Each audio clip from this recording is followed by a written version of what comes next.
Good morning, friends. I'm Dr. Yogesh Sarode of Jivan Vikas Mahavidyalaya Devgram. I welcome you all in this session.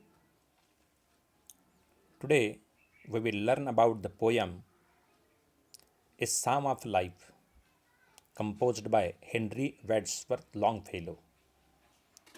In the last session, we had seen the introduction of the poet and the theme of the poem. Now, in this lecture, we will focus on the recitation of the poem and paraphrasing. So, friends, as you know, paraphrasing means a restatement of a text, a passage, or work. It is an expression of meaning of the original in another form, generally for the sake of its clear and full understanding. In short, it is an explanation by free translation to express the meaning of the text in different words. Now let us see the poem, A Psalm of Life.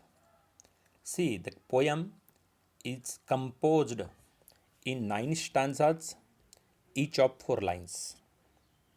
The poem is very meaningful. I will recite and listen carefully. The poem begins with an address. Tell me not in mournful numbers. Life is but an empty dream. For the soul is dead that slumbers, and things are not what they seem. Once again, I will repeat the stanza. Tell me not. See, here after 3 words there is a comma. You must listen carefully. The speciality of the poet, how he has injected the punctuation marks to trace the meaning. Tell me not means do not tell me. Do not tell me in mournful numbers that life is but an empty dream. For the soul is dead that slumbers, and things are not what they seem. Second stanza. In the second stanza, he says, in the first stanza, he says, life is not what actually it seems. Then how life is, he tells it in second stanza. Life is real. Life is earnest. And the grave is not its goal. Dust thou art, to dust returnest, was not spoken of the soul. Now see the spelling of the words. Few words you can find that these are the words of Middle English period, like dust, thou, returnest. These words are not generally used in modern English. And see the variety, the inversion of words. Now, third stanza. Not enjoyment and not sorrow is our destined end or way, but to act that each tomorrow find us farther than today. Very meaningful. Not enjoyment and not sorrow is our destined end or way. Here he is stressing what is our goal of life. But to act that each tomorrow find us farther than today.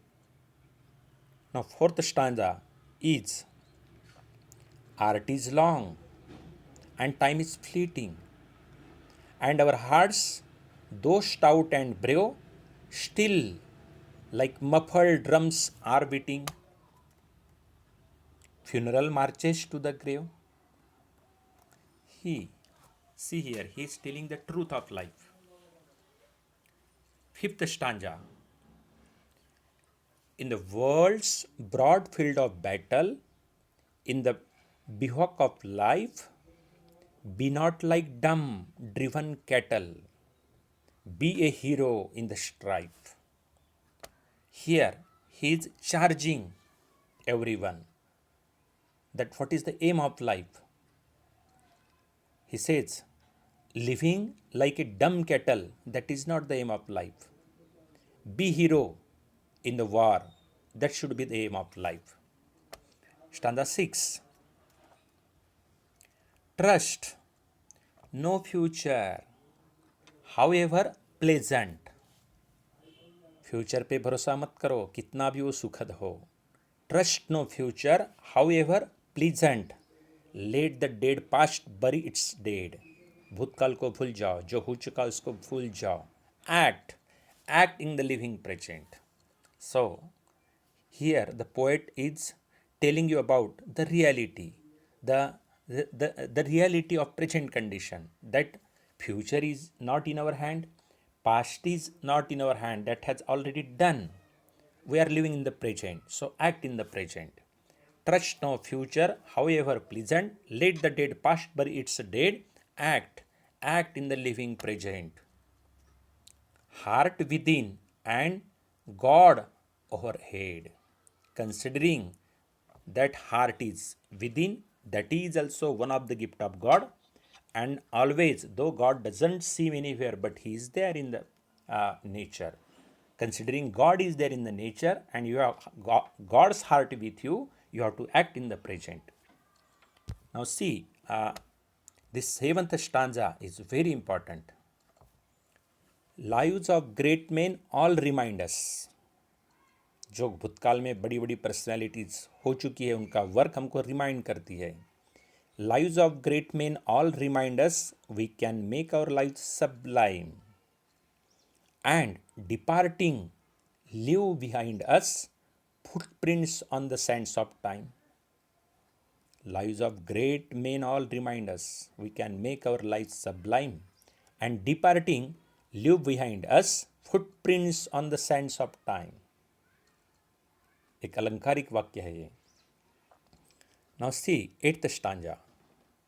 Footprints that perhaps another, sailing over life's Solomon main, a forlorn and shipwrecked brother, seeing shall take heart again.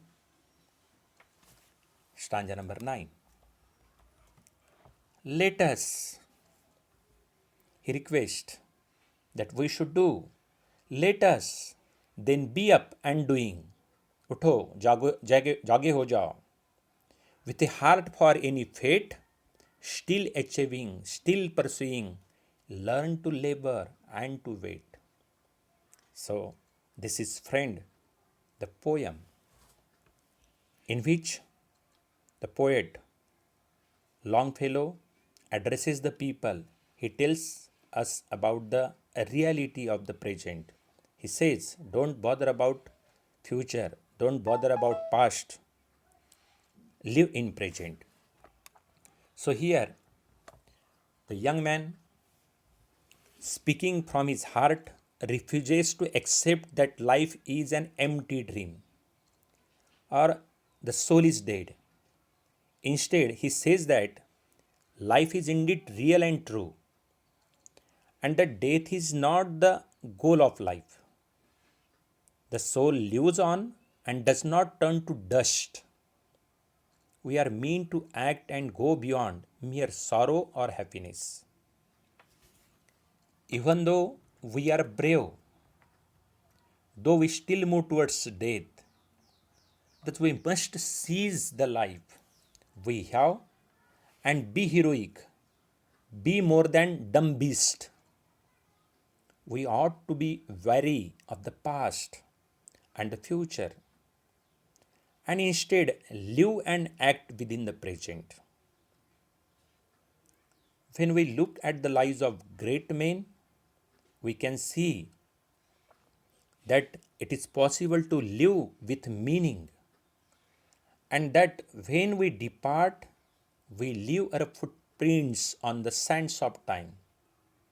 Footprints on the sands of time, it means whatever work we do in our past, during our lifetime, the impression of that work is left behind us as a heredity, and on that basis we are judged in the society. So that is your work, that is your deeds. So let your deeds be positive, be heroic for future generation. It is possible that some other person who is toiling mournfully may see your footprints and take heart. Knowing this, we should be hopeful, prepared for anything. We should work to achieve and pursue, as well as learn to labor and to wait. So, friends, this is one of Longfellow's most beloved poems. It is didactic, intending to provide advice and counsel to young men earnestly laboring to discern how to live life ephemeral. The poem at the same time concerns a young man who is responding to a psalmist after the older man gives an answer to the putative question of the meaning of life is. We do not have the psalmist response, but we can guess that it is consisted of biblical verses and prosaic. Puritan style claim that sublunary life is meaningless and humans should focus on meeting their creator in the afterlife. The fact that the man is referred to as a psalmist gives the reader clue to what the poem is actually about. As critic Randall Hub describes it in the poem, is a youthful declaration of independence from a pessimistic determination supported by full weight of biblical authority. Now see here, the words Numbers and Psalms allude to the Bible, give indirect reference of Bible, particularly the Old Testament, and provide the sense that the psalmist conception of life is one of bleakness, conservatism, pessimism. The young man's response incorporates themes from Protestantism but is much more optimistic. He uses religious language and thereby shows, as Huff writes, that his plans are not empty dreams because, as the products of his soul, they offer proof that his soul is not dead. And even though the body molds into dust, his soul does not. Because after death, body goes in dust, no doubt. But what about soul? Does it go in the dust? No, it evaporates like camphor. So the young man's account of what life should entail is reflective of the Protestant work ethic in which earnest labor brings meaning to a difficult life. It also incorporates the influence of Goethe's romantic brand of German Protestantism, which lauded action and boldness. Action and striving are the keys in this poem.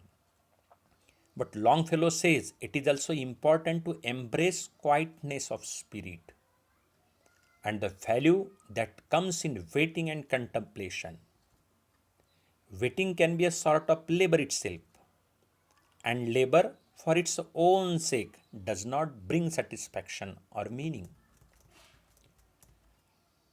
Friends, for your kind sharing, the poem was written in 1838 that draws on Protestant, romantic, and common sense aesthetic thought that circulated at that time. So, critic in those days, Jill Anderson discusses these influences and how Longfellow uses them to give form to the didacticism. She writes, the poem echoes other didactic texts of the era by urging that the heart and the mind be directed to a number of goals: mature, adulthood, moral, integrity, economic success, salvation itself, without referring to any of these goals specifically. A man works on himself the way a poet crafts a poem. A blacksmith shapes a word, or an artist paints a canvas. So, in terms of literary influences upon the text, scholars usually find the aforementioned Goethe as well as Poe and Dante. But this poem also has many similarities to a few Spanish works. Longfellow spent the years between 1826 and 1837 traveling whole Europe and didn't write poems during this time. Instead, he translated many works, those in the Spanish language, outnumbering those in other languages. One sister Aquinas Haley addresses this in her article on the poem. Nothing that Psalm of Life was the first original poem written after Longfellow's time of study and translation. So, in particular, Longfellow called this poem the most beautiful moral poem in Spanish language because here similarities exist in terms of the concept of the empty dream. The soul's goal being something other than going to the grave, and the counsel given to the reader to focus on the present rather than past or future.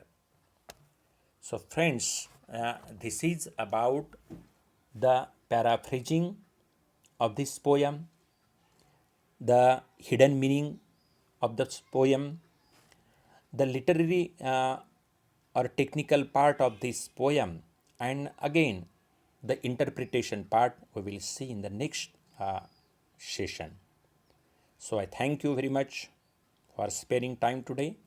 We'll meet in the next session. Till then, good day.